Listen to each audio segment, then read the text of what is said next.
In the ring from Comac, Long Island, New York, weighing 235 pounds, Gino Carabello. And his opponent from Tampa, Florida, weighing 267 pounds, Mr. Wonderful, Paul Orndorff. Tremendous ovation for Mr. Wonderful, Paul Orndorff. We talk about the great competitors in the World Wrestling Federation. This man, I believe, ranks up there, Bruno, as one of the all-time great competitors. Without question, he has to be one of the greatest conditioned athletes in the world, and not just in wrestling, but in anything, as far as conditioning goes.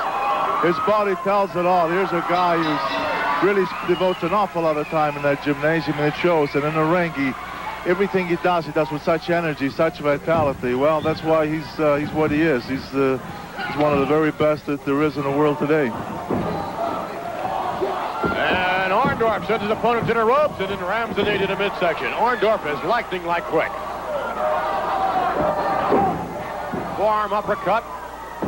This is one individual that you really, I don't know how you would go about in terms of tactics to meet a man like Paul Orndorff, but you certainly would not want to raise his ire. You would not want to make him angry, I wouldn't think. Well, Carabello, for sure, wouldn't want to do that, although he came in the ring acting very cocky and arrogant. But let's face it, I don't believe that he's got the kind of weapons that are going to be a real threat to Paul Orndorff. Orndorff, one of the few wrestlers around that really has so much natural ability, but in addition to the natural ability, as you brought out earlier on, he works hard, he trains hard, and he adds an awful lot to the natural ability. And that's the difference. There are people who have natural abilities, but they tend to be a little wee bit lazy when it comes to really putting that extra effort in there. But then when you have somebody with ability, natural ability, that devotes the kind of time to his profession like Orndorff does, and that's why he's what he is. Look at Carabello. He is taking a shellacking. Thus far, this is pretty much of a one-sided matchup. Paul Orndorff with Gino Carabello.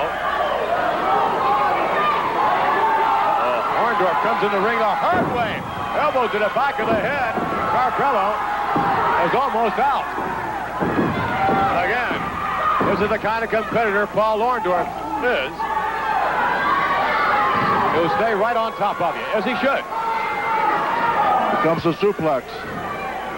Boom. Hauls him up there, drops him down to the canvas.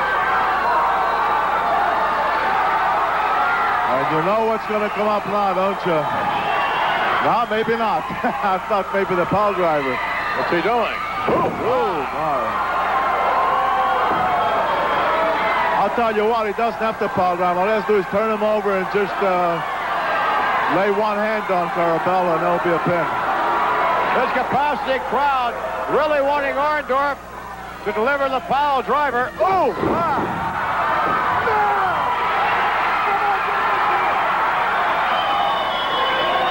Carabello, the clutches of Mr. Wonderful. Carabello up in the air. Orndorff ready to drop him down. Ooh, my, right on his head. Orndorff hooks the leg. And a 3 count.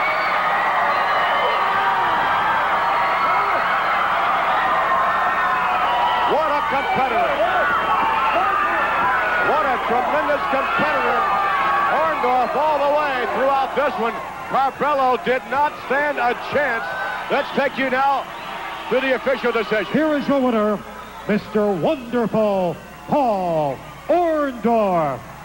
Well, there's no question about it. It was Orndorff all the way from the very beginning. Carabello, just no way it was any kind of a match for the great Orndorff.